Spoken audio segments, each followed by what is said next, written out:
So, Lumpur, our first question tonight goes, Ajahn has said the Arupa jhanas come out of the fourth jhana.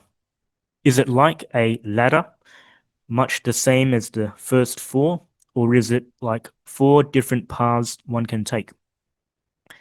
Before the Buddha entered Parinibbana, he showed his mastery by ascending and descending the jhanas. But before he died, someone asked the elder Anuruddha where he was. He wasn't in fifth and not in fourth. Where was he? Well, I can't answer that question because I wasn't there. But yeah, they say, actually, you hear different things. Sometimes they say went up to fourth, back to first jhana. And he was neither in one or the other because he was not attached to anything. Perhaps he didn't want us to get too attached to the state or the level of jhana. So he's practicing jhana is a practice of relinquishment, and you might say withdrawing from what is coarse, knowledge of the coarse, to more knowledge of the more refined. So the first rupa jhanas are based on physical form, whereas the arupa jhanas, one as if steps back or withdraws from the physical form and takes on ever more subtle, refined objects. So infinite space, infinite consciousness, nothingness, neither perception nor non-perception. So neither perception nor non-perception. It's like there's really nothing your mind is settling on other than the fact that you're still aware. You still know you're aware, but you're not really perceiving much at all. But you're not asleep, obviously. It's ever more kind of like stepping back, stepping back, stepping back. But you have to have a starting point that you step back from. So the starting point for the arupa jhanas is the fourth jhana. But Nibbana is not the jhanas, but the jhanas are a stepping stone to Nibbana, something that helps you refine the awareness, make the mindfulness and the awareness very, very refined of the most subtle states of mind. So it's something that's very helpful, but ultimately it's insight or panya that leads to enlightenment, relinquishing all attachment, even to the jhanas, the rupa jhanas, the arupa jhanas, any of the the most subtlest conceit, mana, that even, say, an anagami has. Only an arahant has abandoned that. And they say the mind of an arahant, whether it's the Buddha or a Savaka, an enlightened disciple of the arahant, it just doesn't alight or settle on anything because everything is being penetrated as not self and not to be grasped at as self. So then if that's the state of mind you're experiencing, I assume you would not have anything at all, even a jhana you wouldn't grasp at as self, you wouldn't attach to. You can enter jhana and leave jhana, but you don't grasp at it. So the mind is just completely in a state of non-grasping, non-clinging. Maybe I'll just say that on this very subtle, refined question.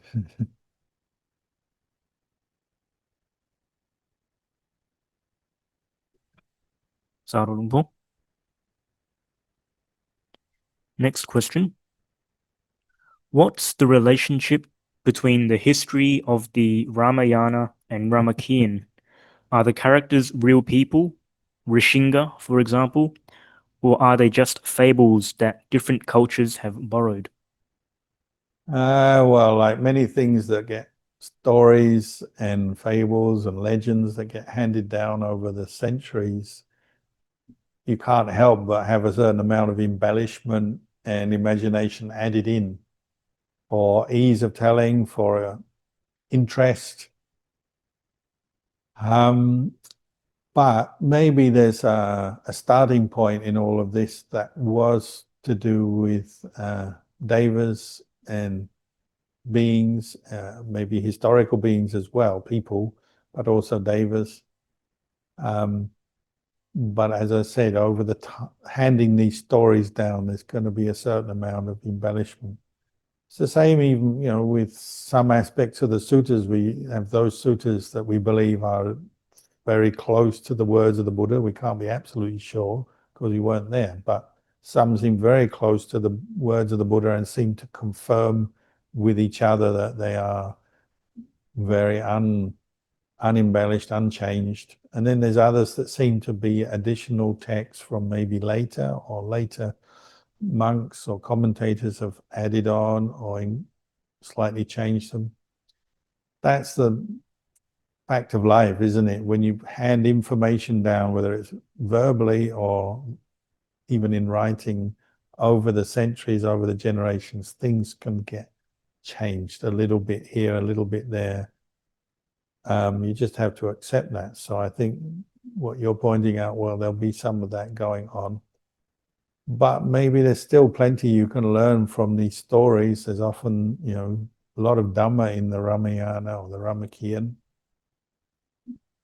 But whether you're interested in that or not is another matter. I mean, if you're just interested in practicing for Magapali Nibbana, you don't necessarily have to read or find out about those stories. But if it helps to inspire you and it holds your interest, well, there's nothing wrong if you like to read them and study them. That's fine. That's your choice. Sadhu Luang Por. Next question. I heard a rumor Luang Por Tui is coming to visit one last time. Is this true? I don't know. You have to ask him, not me. It'd be nice if it's true. I'll try and find out. We'll try and get some information. If he does come to Australia and visits us, if that happened, well, you'll get to hear about it for sure. But I haven't heard anything, and he's very old. How old is he now? 90? Yeah, he's about 90. So I'm a bit doubtful about that, but we live in hope, don't we? Sadhu. Next question. Not sure who it's referring to, but Luang Ta talked about different levels of sati, sati sampajanya, and mahasati, for example. If one catches the anapanasati sniffles and is doing breath samadhi in all four postures, what level is this? I'm not sure anapanasati sniffles is a technical term. I'm not even sure if it means something good or bad. Does that mean you are struggling with your anapanasati because you're sniffling, you have sinus or cold? Or does it mean you actually are doing well and you're constantly with your breath in, breath out? I'm not quite sure what you mean by it, but Luang Ta, I assume you mean Luang Ta Mahabua, talks about different levels of sati. Yes, any teacher will probably mention that there's your initial practice of sati, your mindfulness. So you're cultivating anapanasati, mindfulness of the breath, or reciting Buddha. It's going to be not continuous to begin with. You have moments of mindfulness and you lose your mindfulness. You're with the breath and then you lose that. You're distracted by the five hindrances, and then you regain mindfulness with the breathing and maybe can drop some of the hindrances for a while and then they come back. There's a lot of back and forth between the mind, mindful of its object, reciting Buddha or with the breath or any of the other objects, and then the mind that's caught into the five hindrances. And we call them hindrances for a reason. They hinder you from being mindful. They take your mindfulness away and fill your mind up with desire, anguish, sleepiness, dullness, anxiety, restlessness, doubt, and so on. And so practice is about working through these hindrances, making mindfulness really strong and continuous, making it there all the time. So if you're using mindfulness of breathing as your main object, yes, like you say, bringing the mind to the breath to the point where whether you're standing, walking, sitting, or lying down, maybe you can keep your mind with the breath, or almost all the time with the breath. That might be one goal for someone either on a retreat or in a monastic situation, a situation where they've got a lot of time to really devote to their practice. They could do that or aim for that.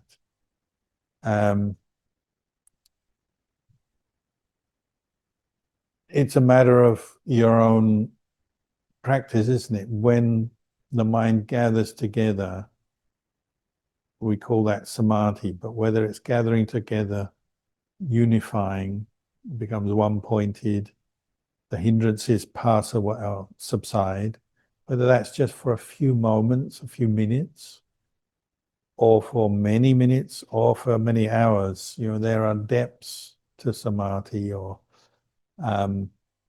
depths, strength. There's a strength of samadhi. So if mindfulness is you're becoming more skilled at keeping the breath in mind, the hindrances are bothering you less and less because you're skilled at staying with the breath, letting go of hindrances. Your mind gathers together, then it may experience what we call kanika samadhi for 5 minutes, 10 minutes, 15 minutes. It gathers together, piti, sukha, ekaggata, the factors of jhana arise, but briefly. So it's not yet considered to be jhana or appana samadhi, but it's still an important step in your practice. It also depends on other factors like your body, your physical body, whether you're strong, weak from illness, whether perhaps you've not slept enough, or whether you've eaten too much food or too little food. There'll be a few other factors that may influence it. But there'll be periods, if you keep practicing regularly, where your mind gathers together and the mental energy seems to all come into one place, and mindfulness is continuous. You're not distracted. Your mind is not wandering all over the place anymore. So we call that kanika samadhi. And so if you experience that more and more, well, you probably keep practicing, and there may be times when your mind goes much deeper for much longer, what we call upacara samadhi, half an hour, 1 hour, where the mind gathers together, the piti is strong, the sukha is there, the stillness of mind, the one-pointedness. You're not distracted, the hindrances are not bothering you. But if you can still hear sounds, a thought can arise, you can turn to contemplate something. This is what we call upacara samadhi. It's not appana or jhana. But if you keep practicing, the mind may go deeper still, and the mindfulness is stronger and more continuous for longer. Get to the point where the mind becomes absolutely still or one-pointed on its object. You might experience first jhana or appana samadhi. So it's about practice.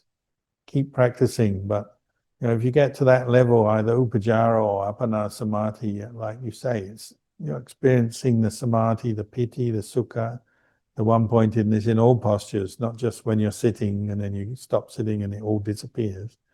You get up from your seat to go and walk meditation or do different activities, the samadhi goes with you, and it can last for days, the piti and sukha. You sleep very little when you attain appana samadhi. Your mind is very awake. So you might sleep enough just to keep your body healthy and rested, but it may be very brief periods and then you're awake again. So these are grades, levels of samadhi that come through practice, but you really have to be dedicated to it. So probably quite hard to attain if you have a normal job, a normal lifestyle, kids to look after and so on like that. On a retreat, you might be able to, or certainly if you go and live in a monastery, if you ordain, you might have more time available to really practice. You just do the best you can. I wouldn't think too much about the levels of samadhi, but just keep observing how strong your mindfulness is, how well you're able to stay with the breath, what hindrances, if they are coming up, what hindrances are bothering you. Because we often have particular weaknesses. we lose our temper, we have all kinds of desire, we have lust, we have worries and anxieties, we fall asleep, we have usually a range of different hindrances bothering us, and it's how well you're working through them and letting them go. And it can be very tedious, repetitive practice. But the ones who attain samadhi are the ones who don't give up. You have to keep going until you can do it. Like anything, you're learning a skill, a certain kind of knowledge, a skill in some aspect of life. Everything takes effort, patient effort, time. Keep going until you can do it. But the rewards of developing the path, particularly sila, samadhi, and impanya, are better than any other reward, any worldly reward. So I would say it's the best activity to put your effort into, rather than just making money or learning a sport or playing an instrument or something. I would say this is the best way to devote your time and energy. But everyone's different, aren't they?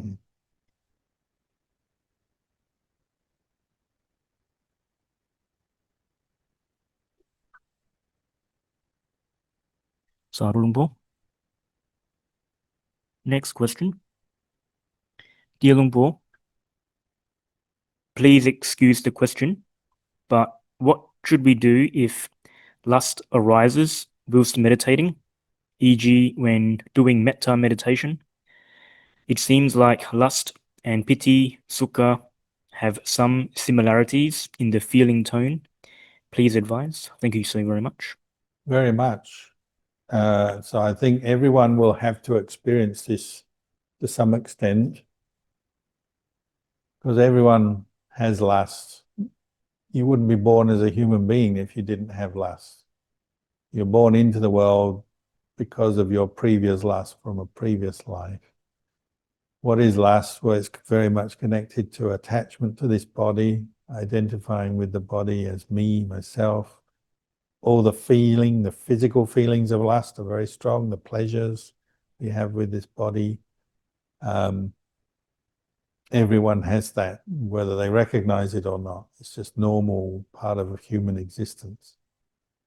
So getting to know what stimulates it, what we call ayoniso manasikara, unwise attention, will stimulate lust. So going to memories and fantasies of objects that stimulate lust, so images of people and maybe people you've known in the past, people you've met, or just creating them out of nothing, whatever. We do that. We go unwisely to the object and then we develop that object with lust. We enjoy it. Could be just for a few moments, could be for many minutes, a long time. Sometimes it's an external stimulus. You see something that sets off your lust. You meet somebody, some situation sets lust off. You see something online, whatever. That's why we practice sila. Sila is partly to limit the stimulation in terms of lust. So you might keep 8 precepts or 5 precepts. So you start cutting off inappropriate attention, looking at other women. If you're a man, looking at other women. If you're a woman, looking at other men, thinking about them, looking at them, indulging in them, whether it's online or in person, say. Sila helps you to be more disciplined and start cutting off and simplifying your life. Internally, you have to do it with mindfulness, patience, and awareness and insight, clear comprehension. Stop going to those memories, stop fantasizing. Take some, what we call nekama, renunciation. You have to say, no, I'm not going to think about that. No, I'm going to let it go. In the first instance, that's what you do. You develop nekama, sila, and sense restraint. As you develop your practice, you need to develop mindfulness and insight and methods of insight that will help you deal with lust when it arises. So you have an image, instead of developing that image in a way that stimulates you to get pleasure and attracts you, you might look at the unattractive side of that image. So even in your mind, you can develop a super images, and you look at the parts of the body that are not attractive. You remind yourself of them, you focus your mind on them. If you're looking externally at a person or a picture, look for the unattractive side. Remind yourself of that. Even the most beautiful body gets smelly, gets dirty over time. That's why we need to wash. The things associated with the body, the clothes, the decorations get dirty, need to be washed. That's what bodies are. They're a source of dirt, grease, all kinds of liquids and solids come out of this body, and then pretty much all pretty unpleasant stuff. And we try and get rid of them as quick as we can because we don't like them. We're always looking for the attractive and moving away from the unattractive. But as a meditation, you're now directing your mind to consider the unattractive, to balance up your thinking, to develop the perception of the unattractive, so you're familiar with that. Then when lust arises, you can go to that perception. So instead of looking for what you like, you look at what you don't like, and that's the truth of the human body, that it can be attractive, sure, but there's also unattractive. And we tend to ignore that. You mentioned metta meditation. Yeah, this is one of the dangers of metta meditation, is you're wishing people well, you're bringing up a warm, relaxed feeling, good feeling, and then you direct that feeling and that thought to someone. Well, that someone could stimulate lust for you very quickly. If it's the opposite sex or it's somebody you like, the metta may be there for a moment and then it crumbles and just turns into lust. I like them, and you end up falling in love with the person you were just wishing them well, and then you fall in love with them. So there's a danger there. So as a monk, you're always taught, don't spread metta or dwell on images of females, because you'll end up falling in love with them until your insight is very strong, and that may be, when you're at an advanced stage in your practice.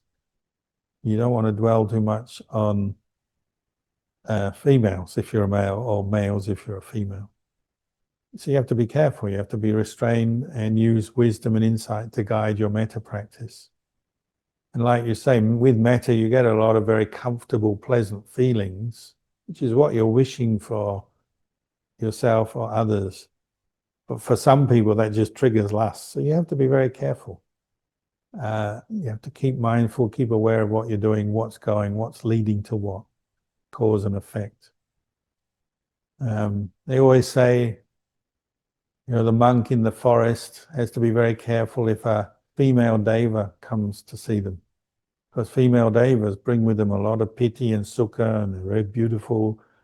And in the history of Buddhism, many monks have fallen in love with devas, and you have to be very careful to keep restrained equanimous, not to get attached to a female deity, a female deva, because it can stimulate lust. And in the same way, female humans. So one has to be on guard, practice restraint, precepts, restraint, develop mindfulness, clear comprehension, and then the practice of asubha, the focusing on the unattractiveness of the body, to the point where ultimately that is clear to the mind, and you maybe develop asubha nimittas that you can keep in your mind, or may quite naturally be arising. When your mind is very peaceful and you're doing this contemplation, you could be looking at someone very attractive and they turn into a corpse before your very eyes. They turn into a skeleton before your very eyes. When the insight and mindfulness is strong, continuous, that can happen quite naturally without you even making it happen. It just happens. But sometimes in the lead up to that, you practice it. So you have to make it happen for yourself. You have to focus your mind on the image of the unattractive body part, or seeing the person as a corpse, or yourself as a corpse. Practice it until you're good at it. So good luck. It's not an easy practice. It's not a very popular practice, but it is part of the path. You can't really avoid it. So just work up to it. Sarulungu. Another question? Dear Lungpo, I have been practicing metta meditation regularly, but I notice that I still experience frustration and anger at times. May I seek your advice on how I can improve my practice? Thank you, Luang Por. Keep going. Don't give up. Everyone's the same. Before you can let go of anger, you have to see it, notice it. And as you're noticing it, you'll notice there's sometimes strong anger, sometimes just very quick, fleeting moments of irritation, anger, small bursts of anger, and so on. So you're not going to let it go all in one go. It's quite an advanced thing to completely give up your attachment to anger and the roots of anger. But you keep working at it, keep going. And usually, if you meditate regularly, you'll get to see there's a certain patterns how anger arises. So you see, as I was saying earlier, with unwise attention, you are looking at something that stimulates anger, something you already have a perception you don't like, you don't want. So you're seeing, and then you get a feeling, an unpleasant feeling, a feeling of tension. It can be brief, can be extreme, long-lasting, but a feeling of tension or pain. And then you get negative thinking, and the perception is reinforced. That can be through seeing or hearing the words or the sound that you don't like. Taste, smell, touch, and then memories of all previous sense contact and previous perceptions that we've already stored up in our mind. So, you think of something you don't like, you get angry. You remember somebody that hurt you or did something you didn't like, you get angry. So just memory can do it as well. But when anger is arising, there's unwise attention, thinking unwisely, unmindfully of something, or turning your attention to it, whether it's external or internal. Then the feeling of tension, and then trains of thought, more perceptions, more detailed sort of stories come up. And if you're not establishing mindfulness and insight, well, it'll carry on, won't it? And it often reinforces itself. It'll come up quicker, more often, more stronger. So one of the hardest things is when you get anger arising, you get a little explosion out from your heart of tension, pain, sometimes a big one, and it's fast. But if you practice a lot of meditation, maybe you can keep in touch with that before you even start going to the perceptions and the thoughts. You're just mindful of the feeling, a painful feeling. Say somebody pricks you with a needle, getting a jab, and you don't like it. You start to get the feeling of tension, but you keep it there. You don't blame the person who's giving you the jab. You don't think all the negative thoughts. You just practice patience, mindfulness with the feeling, and then the feeling subsides. It'll be you see something that sets off the feeling, but then you let it subside because you're mindful and you reflect. I don't want to get angry. I acknowledge this feeling arising, old karma. Now I'll let it go. It's temporary, it's impermanent. I'll let it go. You get better, quicker at doing that. So it may be quite natural for you to establish mindfulness every time you notice some tension in the mind or physical tension, pain. And rather than attaching to it and letting it create anger, you let the anger subside, the feeling subside. So it's about practice. Keep doing it, and you get better at it. You get sharper, quicker. You can jump in there quicker rather than just dwelling on the thing that made you angry and those thoughts and that mood over and over again, back and forth. That's how when we start practicing, it's like that. But if you keep practicing, you don't dwell so much on it because it's suffering. You're looking for ways to let it go. And you cultivate more metta and compassion to balance it. And that will also stop anger arising in the first place. Sadhu Luang Por.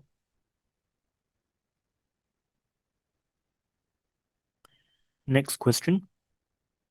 Dear Ajahn, can someone who had depression be able to meditate? Depends how extreme the depression is, how long they've had it, how extreme it is. As I was saying in the talk, like sometimes it's a medical condition that needs a lot of treatment, a lot of help, counseling, medication. They may or may not be able to come out of it. But then there's also another level of depression that you might say is more ordinary, that everyone experiences sometime or other. We have moments when we're depressed, and sometimes it becomes deeper, but it's still manageable and maybe can be improved.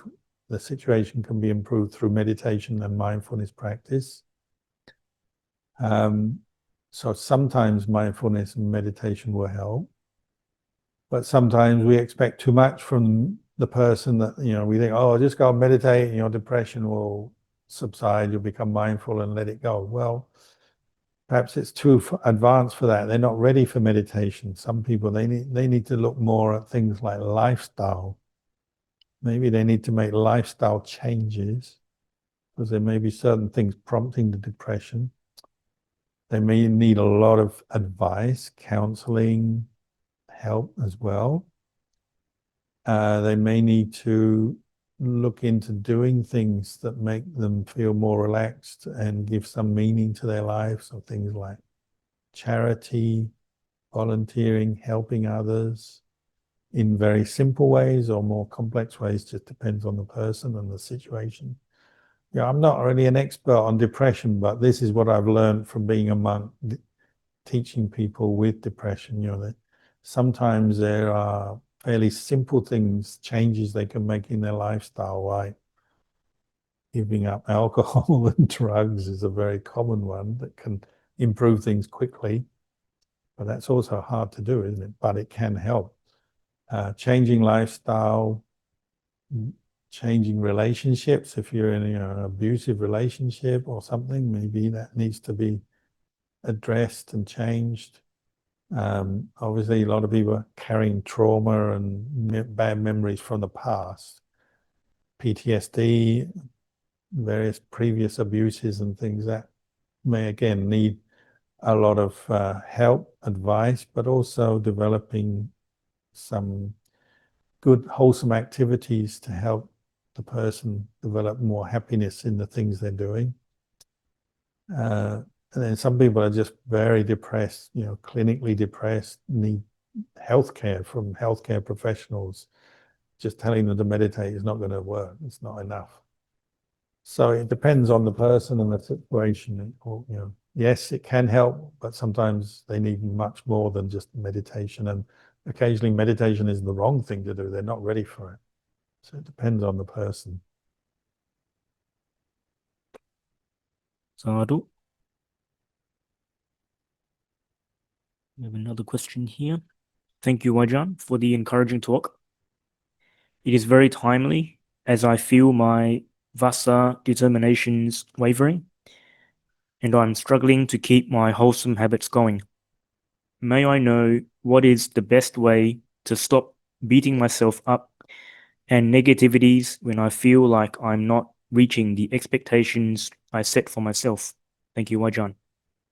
Yeah, well, just being angry with yourself is not going to probably achieve very much other than make you miserable.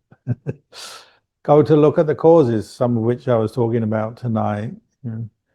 Make your plan. When are you going to meditate?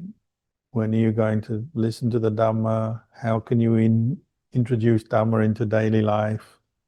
Keeping precepts, being more mindful in your work and the things you do. Try to focus more on the parts of the practice you need to develop or keep up if they're wavering, rather than just blaming yourself. We all know we've got weaknesses. We all know we've got mental defilements affecting us. There's no need to get too upset about all that. That's not going to help you. Better to go to the more positive stuff. What do I need to do to improve? What do I need to develop? What do I need to keep up? Sometimes we need to re-establish resolutions, determinations that we've made before, perhaps, and get back to them. Sometimes we need to change lifestyle, how we spend our time, what we're doing. Sometimes we need to sit down and talk to ourselves, remind ourselves why we practice, what the benefits are, and then, of course, listening to Dhamma and getting inputs from Kalyana Mitta, that can help as well. So just, beating yourself up probably is not going to help very much. But yeah, occasionally it's the right thing to do. If you're lying in bed in the morning lazy and you could get up and do half an hour meditation before you go to work, but you're just lying there saying, I can't be bothered. Well, yeah, sometimes you need to kick yourself up the backside and say, get out of bed, maybe. But not as a sort of mental habit, always looking down on yourself and blaming yourself. It becomes like a mental habit that's no use to you or anyone. But occasionally give yourself a bit of a boot up the backside. Yeah, that may be useful, may be helpful. Tell yourself to stop doing, if you've got a bad habit, too indulgent in something, tell yourself to stop. Sometimes you have to be a bit harder on yourself with the rules, the precepts. That can be the right thing to do sometimes.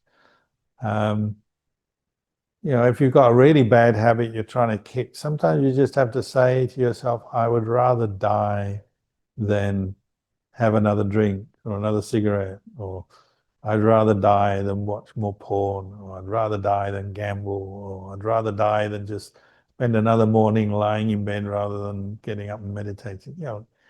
Sometimes you make a really strong determination, I'd rather die than. Sometimes that is correct. Do that and see if it helps. Good. It just makes you more depressed. Okay, stop doing that. You need a new approach. You have to see what works for you. Sadhu Luang Por.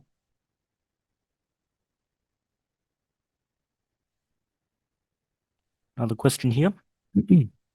Dear Luang Por, I've heard a teacher say the only reason we fall into lust is because we are not happy, and to do metta instead of asubha.